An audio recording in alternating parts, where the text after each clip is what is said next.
Welcome back to our next session. With us is Thomas Hofmeister and Nils Berger.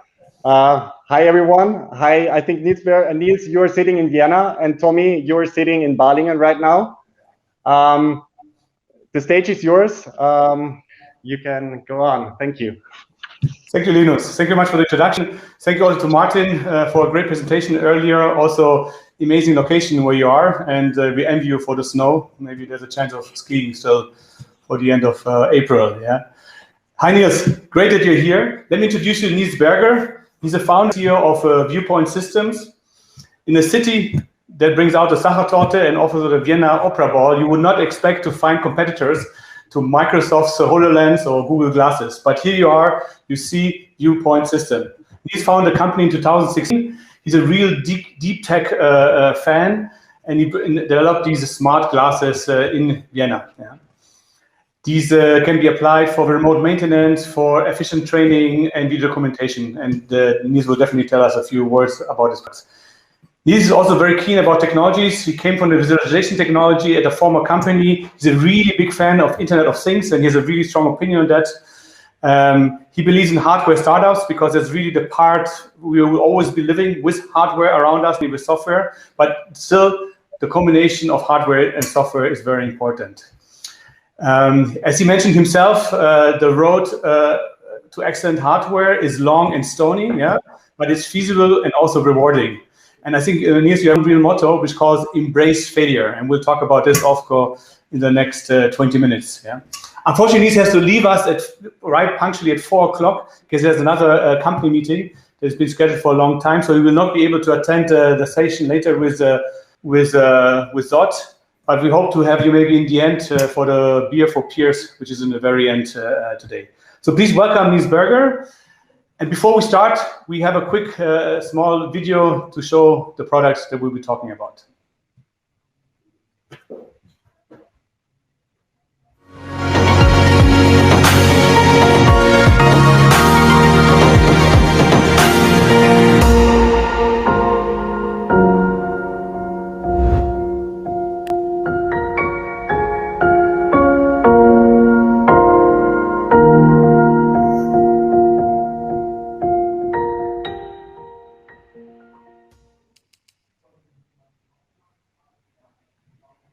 So Nils, this is a small and quick video introduction. So maybe we can start. How did you come up with the idea? I mean, there's a technology that you would expect from DARPA in Silicon Valley to be developed. What triggered the idea of developing this product that really combines software and hardware? How does it really work, and what are the applications of your product? So hi everyone, thanks Thomas for the introduction. It still gives me goosebumps when I see that video because we had that made for our CES launch. Everything was still allowed. COVID was a far distance away, so that's how time changes.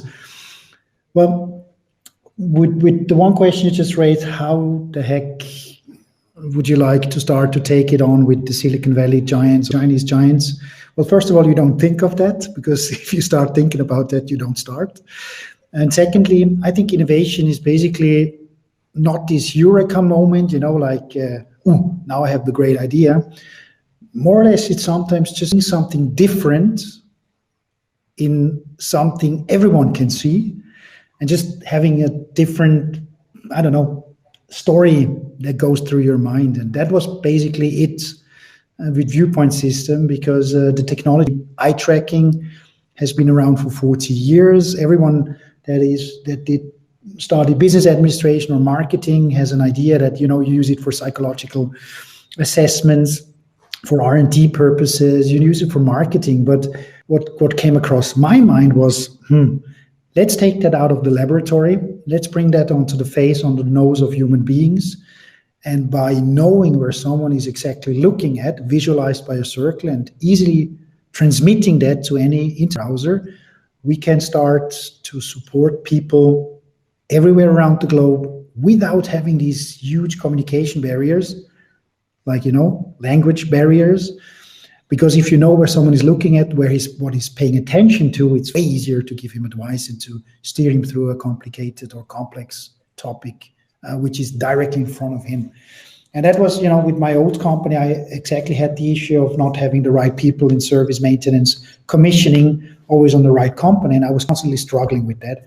And that was the story where I said, let's do it simple. Let's connect people and do not overwhelm human beings with too much information, because then you get distracted and you can't get the job done. And, it's walking the talk, right? So either you think about doing or talk about doing the whole day, or you just start doing it and then, get surprised where it might lead you. And that's basically also how I started it. It was a spin-off from the university from a university in Austria with a few students working on it. And as I said, I stumbled across this topic with having a different story in my mind. Then I started doing it. A couple of bloody noses later, we are roughly 70 people. We are taking advantage of the Corona situation. Remote maintenance, remote support is a big topic. So though this is a very difficult time, still for us, it has been a boost. Yeah, and now it's making sure that we grab that opportunity and do the best out of it. Right.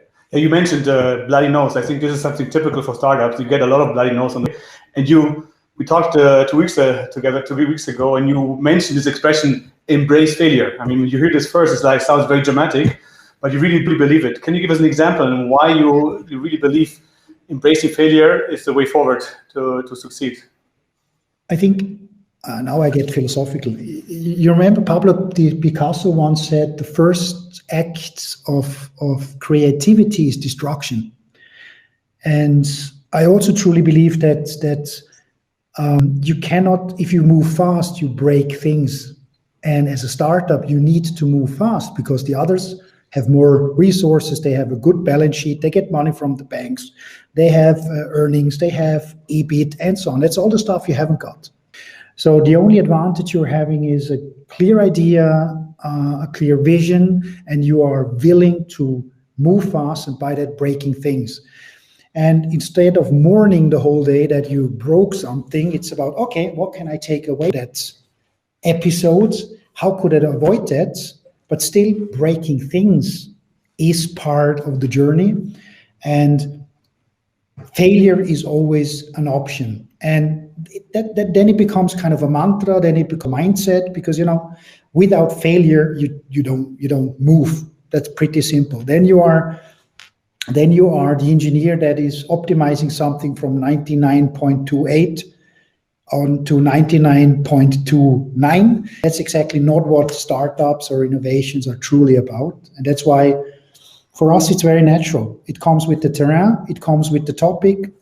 We are doing stuff no one has done on the planet yet. So we need to find answers to questions we raise, which is pretty annoying. And that means failure is always an option. That either it's your enemy or you embrace it, you keep it close and make it your friend. Yeah, you mentioned also that hardware startup is something different than software startups. Of course, you've seen this huge development in the last years for software comes to be developed, but hardware is always going to be around, right? I think you mentioned to me IoT, that you are the T in the IoT. Yeah? Without the T in the IoT, there would be no IoT, and there wouldn't be any of these products. Can you describe how you develop a product, also how do you go forward? And maybe you can also really mention one of your failures that you would have really avoided in hindsight today, just because we have a lot of people in the audience that are starting startups. I mean, they should be inspired to start a startup in the hardware, but still also to avoid certain problems that they might not have to repeat like anyone else. But then again, as you said, it's always good to do it, right? Otherwise you don't learn. Exactly. Honestly, I don't think there is a golden rule, except of it's not about how you got into the situation. It's always about how you get rid of the situation and how you make the next step.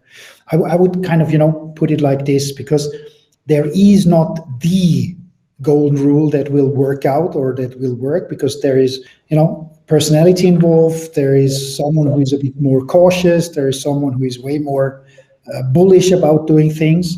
So I would avoid to give kind of, that's the golden rule of becoming a successful startup. And what does mean successful? In generally, And I think that's in every industry. The better is the enemy of the good. So that's one of the guiding principles. And that's something you need to establish as a culture. So people discussing things should not be criticized for raising negative, and that's a perceived negativity. That's not something that is truly negative. That this perception goes away, so that you take things at face value without interpreting much, without kind of, oh, did this guy just criticize me for, not being successful? So it's the opposite way around. You need to be open.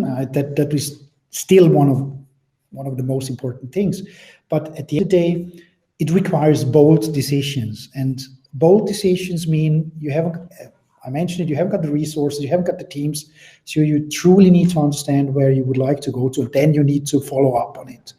And as I said, you will get your bloody noses, you will fall down, but it's always the question how you get up again, what you learn from what you just did wrong, and if you can implement it as a cultural backbone of your company, then I think then you have an environment in which these kind of things can up and grow. And that's the start, and you have to cultivate it and you have to fuel it. And it's like, growing plants. It's very delicate, and you do one stupid thing, one stupid comment, and you might ruin the cultural aspect in a small company. So really pay attention how you communicate with people, how you tell them things, how you object to ideas, or how you take ideas into your thoughts as well, because you can easily, lose people, because at the end of the day, and I think Martin also said that, it's human beings being innovative, and it's not a company. Exactly. Very nice. You mentioned also in our conversations once, and it really struck me when you said the big chances of startups, of course, they have no legacy, right? So they come, they have fresh ideas, they can start, they have no dependency on technology, they don't have dependency on existing systems. But something that you really mentioned, and you already said that you're already 70 employees, there still is a legacy in the head. I mean, quoting you, that you said that there's a legacy in the head of people. So even startups very quickly come into this legacy issue, not because of their dependency on the technology, but people are still people, right? And they still come from somewhere and they have something. Maybe you can elaborate on that. Tell us what you've done about this and how to avoid to even get people into this legacy thinking. I think that's one of the most interesting topics when it's about growth. I mean, if you're still kind in a POC phase, you have 10 people, you have a direct impact on people. As a founder, as the CEO, as the owner, whatsoever, you have a direct impact because you're close to everyone. You feel when something is kind of deviating, and you can kind of help bring him back on board. Then one thing I had to learn is that, I cannot be everywhere at the same time, so I cannot influence people as I was used to do it when we were starting the whole journey. So then that's one thing. The second is you have to accept that people bring in their own legacy. So it's unfortunately not true that you haven't got a legacy, because one comes from a big corporation, one comes from another startup that might have failed, and he's kind of cautious or scared. The other one always likes to play according to the rules or to obey his superior and so on. And that's really investing there in someone who, like our head of people, having, tools, mechanisms, processes, environments ready where you can start shaping your own culture and adapting the good stuff that is brought in, and trying to get rid of the bad stuff that people have in their backpacks. And that's again, a very delicate thing to do. And basically, it's all about communication again. And I think the most important thing is to shape a good culture is that you need to be able to verbalize the purpose of what you're doing.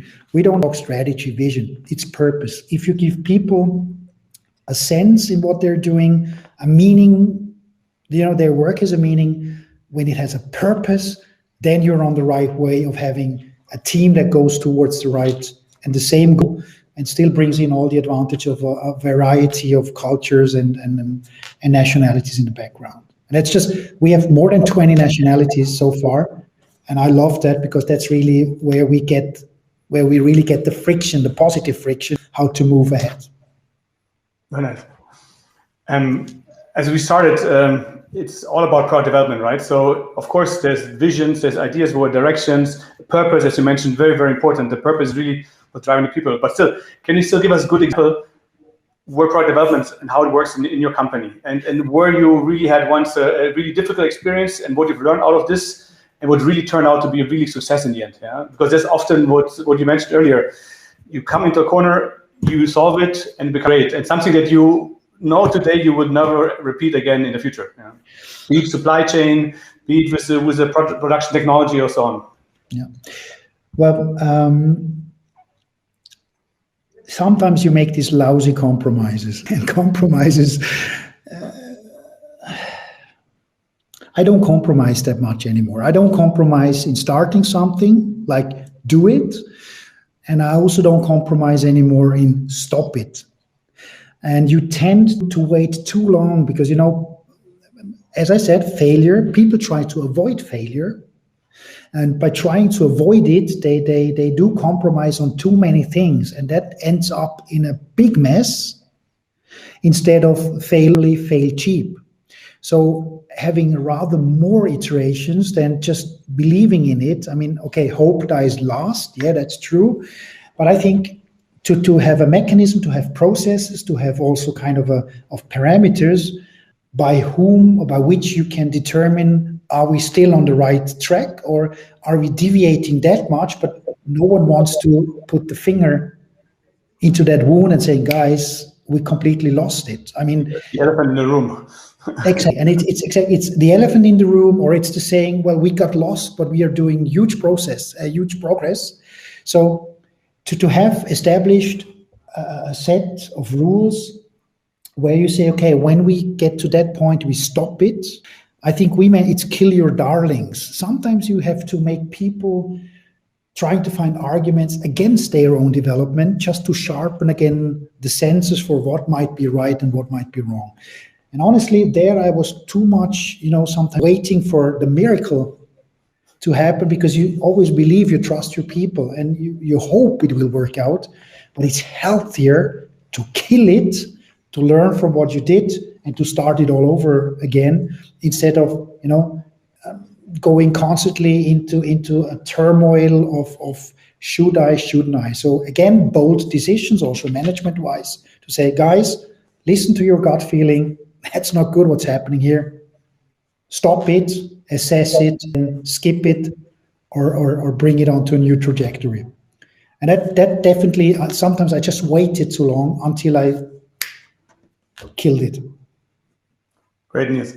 One last question, just because you have to go sharply at o'clock. Being concrete, I mean, you have a product that is a design product, right? So it has to look good, it has to have a certain functionality, it has to be wearable in the face. There's so many interactions there, but there's one side of it. The manufacturability, the producing of this part, how you do that in your house, being the cornerstone or the constraint of how it looks and how it functions versus how it's going to be produced. How do you do that? How's your approach to that? Well, fortunately, there was really a shift of paradigm in the last 9 months, because we started to do organic forms, no straight line, no nothing, and we did that with injection molding. So that meant our mechanical engineers, they were freaking out before they sent over the file to the injection molder to produce the piece, and that's exactly where we needed to compromise as hell, because we couldn't play around. And a big part of becoming innovative is that you can play around, if you have short iteration cycles. We mentioned it, that you fail early and by that fail cheap. And roughly 9 months ago, we had the biocompatibility for additive manufacturing. So we could now start producing the glasses in additive manufacturing. And that was the true game changer for us, because then we could start to play around, to dare more, because it's not attached with a tool you have to buy for 100K. And if you need to make adaptations, it's another 20 grand just out of your pocket. And then 24 hours, the mechanical engineers comes up with an idea, designs it, sends it down to our 3D printer. And then you have it on the table. And if you like it, you have a new serial product. You just, freeze it, done deal, new product. And that was kind of extremely for us, that there we started breathing again, because the limitation of thinking, oh, do we have to invest so much money in this and that? That was truly the game changer. I don't like the word, but that was truly a shift of paradigm that changed everything in our company, because now people started to deliberately play around, come up with their own ideas. And that's definitely something. AM is, I love AM. I live AM with it. So whatever you can do in additive manufacturing, do it. Perfect. Yeah. Thank you very much. Really great insights, really inspirational. Also only 20 minutes that we had, but you're a true hardware startup founder, and the passion behind it, you can really feel it. And we really hope that after your session now, you can join us at the Beers for Peers in the end. Actually, we have small breakout rooms and everything. We can have easy discussions there. We've sent you guys beers. I don't know if they arrived on time to Austria. They've arrived in locations, but we look forward to hopefully see you there. I join again. Okay, can you hear me? Yes, Linus, we can hear you. If we still have, because my camera just failed out, if we still have 1 minute left, we have some questions from the audience. I mean, one question in particular, if you see at the right side. Have you thought about verticalize in such levels of simplifying the integration process in some way that whatever one could, for example, buy the hardwares and assembly their own safe car? The question was from Fernando. I'm not so sure whether I got that completely right. Correct me. As Viewpoint System, we are fully vertically integrated. So we are doing PCB design, engineering. We have a population machine, so we can do even our own PCBs in-house. We do the mechanical engineering ourselves and the software development. So we are truly an embedded company. That means right from the beginning, we said, okay, vertical integration is a must for us, and it's also a survival strategy. Because not being dependent on someone else, in our case, where no one has ever done it, it was super important that we know how the blueprint looks like, and that we can explain to someone who might then start working with us as a partner in manufacturing. So yes, we are thinking of it. So we have the blueprint, and we can do, first, we are fans of decentralized manufacturing, meaning we could send out semi-knockdown kits, having the 3D parts printed wherever it's needed to be, and having people trained how to assemble the product in the country where it's been sold. So that's truly part of our strategy and of our setup, that we are capable of doing that. But one last sentence for us, it was super important to have everything in our own hands in the beginning, and then to take the decision. Now we bring someone on board, but we are able to explain that company how things are done. Then, having the advantage that they can ask questions and you learn again, but basically you are self-sufficient and you can do it on your own. Because, we are not talking about millions of pieces. So for us, being independent of someone having control of us was super important. Perfect. Thank you very much. I don't want to keep you longer. Good. Thanks very much. See you later. We talk later. Huh? Bye. Cheers. Bye. Bye. Linus, I hope you can hear us. Yes, I can hear you. We can hear you. I'm just rebooting my camera, so I will be there after your session. So no worries. Perfect. So we'll go on to the next session. We'll introduce you Philipp Sonnleitner on the other side of the session. So stay tuned. It's just going to be 20 seconds and we're moving on next session. Thank you.